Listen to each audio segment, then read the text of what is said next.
Hey guys, what's up? Light here and welcome back to the channel. I'm very glad to have you here. And today I'm going to showcase a tank and play a tank that you guys have never seen on the channel. And one tank that I think flies under a lot of people's radars. And definitely under mine because I don't think I've played this tank much, if not at all, since I first started playing the game. And you know, when I first started playing the game, I was a pretty big noob. And so I wanted to see the major difference of, you know, how I remember the tank, you know, to be. When, you know, it didn't have as many buffs as it had now, and obviously me not being as good as I am now, you know, compared to, you know, what I am now, obviously. And yeah, I wanted to give this tank a try, so I'm gonna take it out for a spin, and I'm gonna see what it can do. And me putting expectations on myself, I was like, I mean, at the very least, I could easily 4K average it, right? You know, playing by myself and stuff, so let's see what I can do with it. And let's see if I'm going to be right on my prediction. The WZ-121, if you didn't know, has tungsten shells, and if you saw before, you can pause the video and see what equipment that I run, you know, on the tank. The reload isn't the best, but I mean the trade-off is pretty good just because you do have the highest alpha for medium, and paired with that tungsten shell, you just hit some monster damage and monster rolls, you know, with your gun, especially against other mediums. So also, if you didn't know, this tank has 0 gun depression. Obviously, it's not literal, but it has very minimal gun depression. And, you know, basically, don't plan on using this tank hold down on any kind of hold down ridge or anything. You can use it hold down with, you know, some hard cover. Let's say if there's like a mount and you're on flat ground, yes, it has a very strong turret for that. As you saw, I got a pretty nasty lag spike there at the start of the game. But also, as you can see, this tank is not suited for snapshotting either. Just because the aim time is so ridiculously low, especially paired with the new aim time consumable that they the buff that they implement into the game, it's just so strong. So aiming a really good shot into the 61 as he's crossing, no reason to basically not. I got pretty pissed off at this Sheridan, not Sheridan, 92E1. So I'm gonna snapshot him there with my aim time, just because I wanted to show him that, you know, I'm not an easy tank that he's just gonna try to farm here. So I put in a pretty accurate shot on the right side of the 61, but it seems like my gun had a bit of a delay there, so I wasn't able to hit the shot. Again, I'm just trying to manipulate gun depression. I'm not trying to cross to the corner, because as you saw, my WZ-115A just got destroyed crossing, and I don't want to be the next victim. I see, you know, 2 TDs framing me, and it looks like the 7.52 pretty much has this corner in the bag, especially now that the T92 just bounced him. So it looks like we're going to win the corner. And I'm going to see if I can put in some really good shots with my aim time. As you see, I have crazy aim time. And I think I do pair this with the refined gun. So my dispersion is as best as it's going to get. So I'm already 1 for 2 on a very difficult shot on the hatch of the Yak Panzer.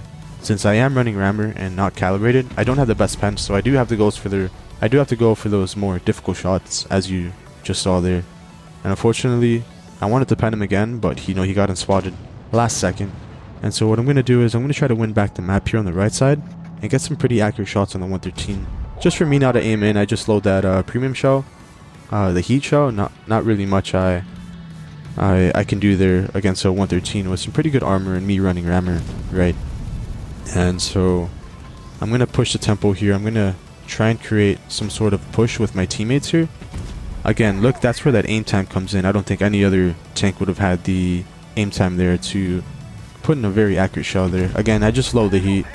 No need to really aim in case it was all red. I didn't even want to take the chance to see that. So I'm going to load in the AP now that, you know, I have a pretty good accurate shot if he peeks up. And unfortunately here, I do want to shot in this Yak Panzer, but as soon as I shoot, the 183 just nukes him out of the game. So our team's doing really well though. They're responding well to my push that I made on the right. And they're following me every step of the way. I see this WZ, he's not slick, right? He's trying to get a shot at me. I take him out of the game, and now it's just a surefire win at this point. The only way you can get snapshots is if you're that pretty much close to the tank as I was to the grill there. So you can definitely go for snapshots, but they have to be very close. So I put in a shell in the Conway, and I'm very grateful that he backed up. So I'm able to put in another shot. And we get a really decent game for us, you know, to start things off with. 4,500 damage. And I don't feel like I even put too many shots out. I mean, maybe 9, maybe 10, it looked like. But I got some really monster rolls with the tungsten shells. And just overall, I mean, the alpha on this tank and the feel. I always thought this tank was very kind of, at least when I first started playing it, was a bit immobile in terms of just the traverse and everything, but I'm not sure what buffs they made over the years. I can't really, you know, remember them instantly. Other than obviously, you know, the tungsten shells that I have now and whatnot. But yeah, this tank is amazing. I love it. It's just from that first game, I just got excited to keep playing more. So what I'm gonna do, I'm seeing that my team, again, you don't want to go anywhere alone, even if you're in a medium or light. Maybe if you're in a light you can spot and run away, but you know, medium tank, you don't have that, you know, opportunity and chance most of the times because you're not as mobile as a light tank. And so I don't like going to sides alone if I'm in a medium tank. So I was just looking early on, see if my team, you know, was going to turn to the right, and I saw, you know, that tanks were going to come my way. And as you see on the minimap, I have a couple heavies with me and a TD covering in the back. I got spotted, so I'm pretty sure the car was there. I didn't hit the most accurate shot there in the bush to where I think I got spotted, but I kind of now have an idea. So I'm not going to push that car if he is there. I'm going to just put some very accurate shots here on the other side of the map, load the tungsten, put another shell here in the 57, and just see if I can have a farm fest, try and capitalize on my Type 71 getting eliminated there on the left, or in the process of getting eliminated. And I do want to put another shell here in the VK, but unfortunately, you know, I didn't have that tungsten. I didn't have any tungsten left, so I couldn't hit him for more damage. Here, I'm going to go for a pretty accurate shot on the 57 if he crosses between the ridge, between, you know, the type turret and all, but unfortunately the type turret is there. And yeah, I couldn't get too much of an accurate shot just because the dispersion on this tank, even with reticle calibration, isn't the best, as you can see. So, you know, sniping in this tank is definitely not ideal, you know, when you can. So I want to put in a shot on the weak points and hatches of the 268 version 4, but he's not giving me them, at least those shots to hit, so there's no reason to basically keep trying to go for those shots. So I put in a pretty accurate shot there on the weak point of the Hori, but it dips down again. As I said, the dispersion isn't the best, but I say that and then I hit something like this, right? So it's a pretty inconsistent tank when it comes to sniping. You can hit some shots and then you could, you know, bounce them. Basically, just don't rely on sniping in this tank. As you see, I felt like here, I feel like the only mistake I made this game was not pushing the side earlier, right? I could have been a bigger distraction. And now, you know, with my tungsten shells, I do think the Karo is a 2-shot. So I'm going to go for these shots here. And hopefully I can finish him with my tungsten shell before it runs out. So as you see here, I do want to put in an accurate shot. I just don't want to bounce it. So just as I still had a bit of tungsten left at the 0-second mark, I think I had like maybe 0.2, 0.5 seconds left, I was able to get that nice tungsten roll. But as you can see, my team got eviscerated and there's not much I can do. I'm going to try to bounce the Hori, but the Hori has such insane penetration, especially with calibrated shells, that even, you know, something like my strong turret can easily get penned. So I was aiming for the track shell there on the VK at the end of the game, thinking he was going to shoot. Maybe I could get the elimination on him and make the game a little easier for me to win, but the percentage of me winning that game was very minuscule, so very hard for me to win a game like that when my team just gets evaporated. I'm just looking at, you know, my teammates, what they were able to do, how good they were and stuff, and it was pretty much reasonable why we lost, unfortunately. So 121, right?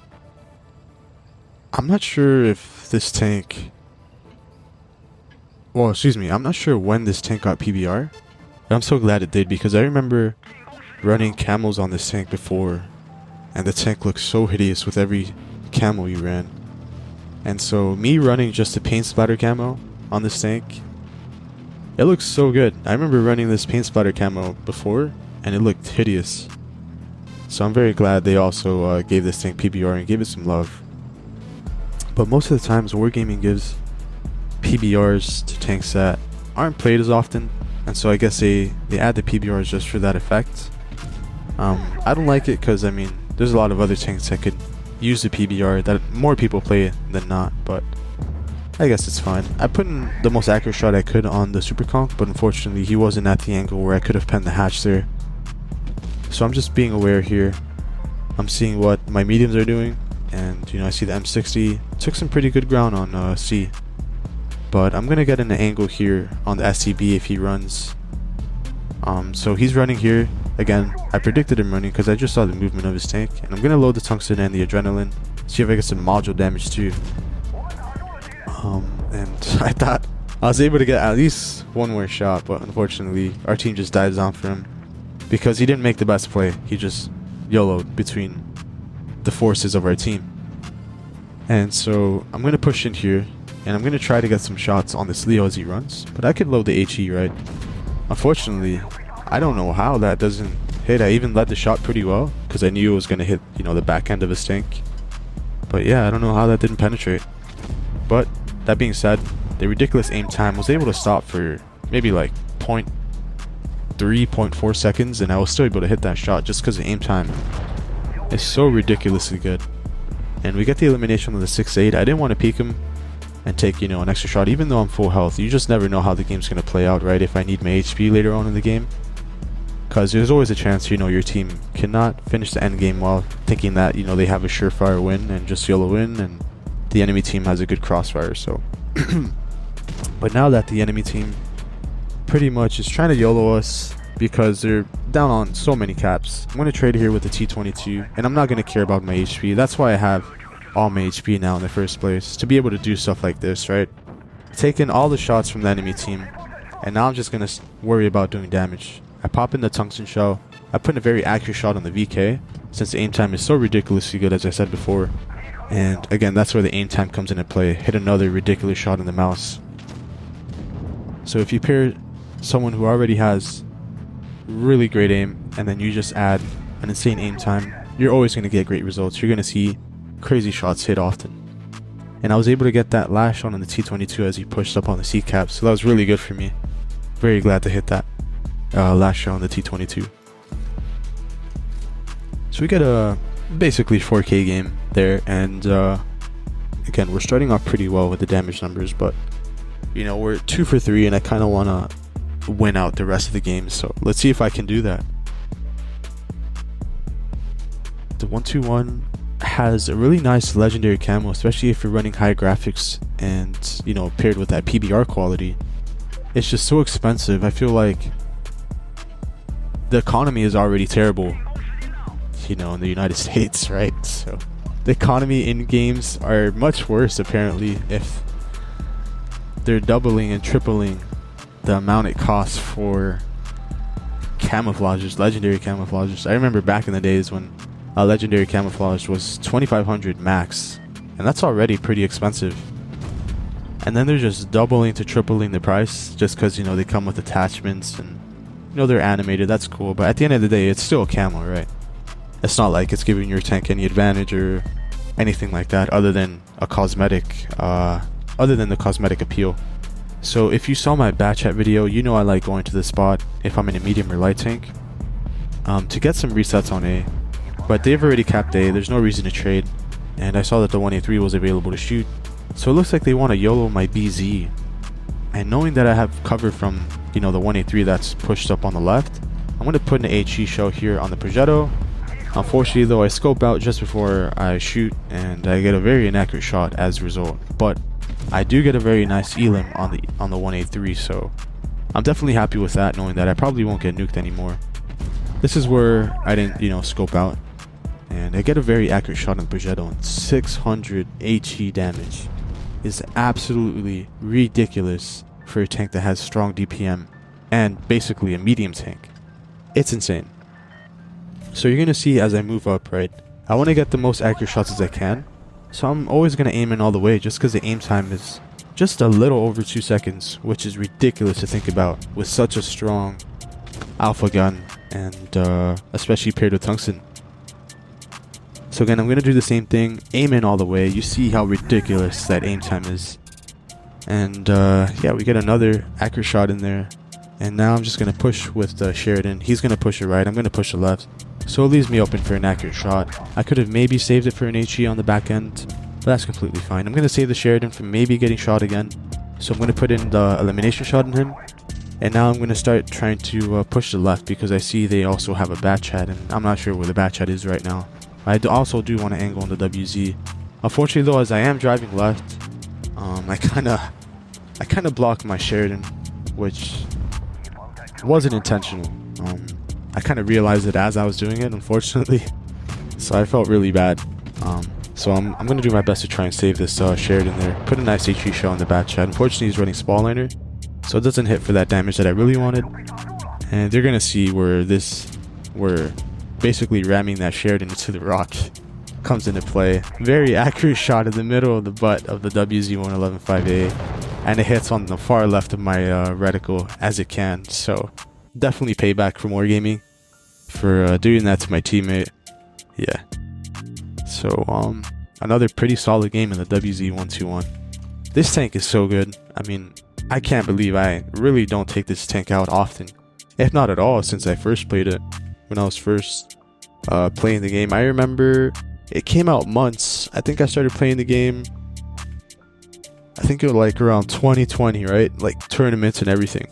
And yeah, I mean, it came out, I want to say a bit after, and the tank had so much hype because it was the first of its kind at the time, right? A medium tank, very crazy alpha. I think it had 400 at the time. I didn't think it had 420. I think a 420 was more of a recent buff for the alpha, but yeah, pretty great tank. It had decent DPM too, decent armor for medium as well. It didn't have the gun depression, it never did. But yeah, I just remember the tank, and you know, playing it, a lot of people loved it. So really nice that it's actually really good now, because I'm loving it now. Alright, so I see that the pattern is crossing, right? So I'm going to line up a perfect shot for him. Unfortunately though, I don't really get the shot because he stops before he crosses. And I'm going to get out of here, because a lot of mistakes that people make is, you know, staying here and then getting flanked by the river or tanks, you know, that are pushing a counter. They come from the bridge to shoot you from behind. And yeah, you're going to see here though that my game crashes, right? And I'm going to put in a shot here, and you're going to see that, you know, I'm aiming in some good shots here on this Yag. I put in a nice shot on the Yag, and I was literally speechless when that happened. Unfortunately, I did get back in the game and I was able to finish it out a little bit later, but I had to reconnect my Wi-Fi and all that stuff. I don't know what happened. Again, as you saw at the start, I wasn't having the best connection. And you can see in my replay, I was showing you what happened. I was out basically for a while, but I was still alive when I came back. It looks like the E100 was farming me. So I came back. I got in a shell, an HE without Spall Liner on the 455. See if I can just salvage some damage. I completely outplay this E100. I get close to him. I side hug him because he's basically tall, and I can just go below him with my low profile, get some really nice shots. I was able to destroy the C100 with my teammates, and I get in the elimination here. Unfortunately though, the Progetto comes out of nowhere, flies, and eliminates me.